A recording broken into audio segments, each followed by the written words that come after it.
दीदी दीदी, मैं 10th क्लास में आ गई हूँ और मुझे बहुत डर लग रहा है कि मैं कैसे अपना इंग्लिश का एग्ज़ाम दे पाऊँगी। मुझे तो कुछ भी नहीं आता है। अच्छा मेरी प्यारी सी बहन, तो चलो आज मैं तुम्हें तुम्हारी क्लास की एक पोएम पढ़ाऊंगी जिसमें तुम्हारी जैसी ही एक प्यारी सी बच्ची होती है और उसकी मम्मी उसे हर बात पे टोका टाकी करने से रुकती ही नहीं है। अमेंडा, मैं तुम्हें कब से बुला रही हूँ, तुम्हें सुनाई नहीं देता क्या? अपने नाखून खाना बंद करो तुम, और ये अपने कंधे मत उचकाओ। इस तरह बैठोगी, इस तरह की चाल चलोगी तो तुम्हारे कंधे जो हैं बेकार हो जाएंगे। सीधी बैठो अमेंडा। अमेंडा, तुम्हें सुनाई नहीं दे रहा मैं क्या कह रही हूँ? अमेंडा को तो कुछ पता ही नहीं है, वो तो अपने ही ख्यालों में खोई हुई है। काश मैं एक जलपरी होती, सारे में समुद्र फैला हुआ होता और मैं इतने बड़े समुद्र में अकेली होती और मुझे कोई भी डिस्टर्ब करने वाला नहीं होता। और कितना मज़ा आता जब मैं इस समुद्र में तैरती हुई जाती। अमेंडा, क्या तुमने अपना होमवर्क किया? अमेंडा, क्या तुमने अपना कमरा साफ कर लिया है या नहीं? अरे, मैंने जबकि तुमसे तुम्हारे जूते भी साफ करने के लिए कहा था। अमेंडा, तुम सुन रही हो मैं क्या कह रही हूँ? अमेंडा अमेंडा अभी भी अपने ख्यालों में खोई हुई है। उसकी मम्मी बोल बोल के थक गई हैं, पर उसको तो कोई होश ही नहीं है।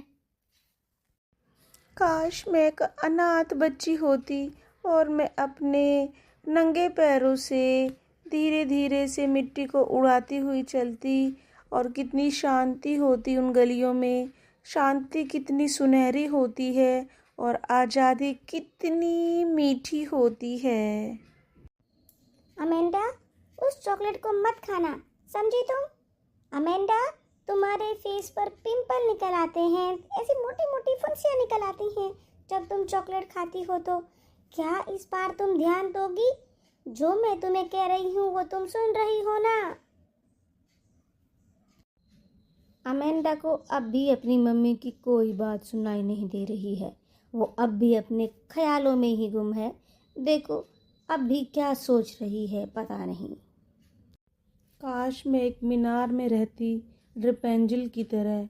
वो रेपेंजिल जो एक प्रिंसेस थी, जिसके लंबे लंबे बाल थे, जो कितनी सुंदर थी। मैं भी एक मनमोजी होती, मुझे कोई परवाह न होती। मैं एक मीनार में अपनी ज़िंदगी बिल्कुल शांति से और पीसफुली गुजारती और मैं ये पूरी तरीके से श्योर करती कि मेरे चमकीले बालों को कोई ना छू पाए और मैं अपने बालों को नीचे भी नहीं गिराती ताकि कोई भी टावर में ना चढ़ पाए। बेचारी अमेंडा अकेला रहना चाहती है क्योंकि उसको बहुत ज़्यादा टोका टाकी करने वाली मम्मी मिली है। इस वजह से अब वो अनाथ बन के रहना चाहती है। फिर वो रेपेंजिल की तरह अकेली टावर में रहना चाहती है। अफसोस। एक बार फिर मम्मी बात कर रही है अमेंडा से और अमेंडा को कुछ बता रही है करने के लिए। मम्मी दोबारा अब क्या कहेगी देखो। अमेंडा, तुम सुनती क्यों नहीं हो? आखिर तुम क्यों गुस्से में रहती हो और तुम हमेशा क्यों मुझसे नाराज रहती हो? अमेंडा, हर कोई ये सोचेगा कि मैं तुम्हें डांटती रहती हूँ। मैं एक नैगिंग मदर हूँ, लेकिन मैं बिल्कुल भी डांटने वाली मम्मी नहीं हूँ, समझी तुम? देखा आप सबने कितना डांटती है उसकी मम्मी उसे। जब देखो टोका टाकी टोका टाकी, ये मत करो वो मत करो, ऐसे मत बैठो वैसे मत बैठो, ये मत खाओ वो मत खाओ, और फिर बोल रही हैं कि वो डांटती नहीं है। हा हा हा। अरे बाप रे दीदी, उसकी मम्मी तो उसको कितना डांटती है ना? हाँ बिल्कुल, और कहती है कि वो नैगिंग मदर नहीं है। स्ट्रेंज।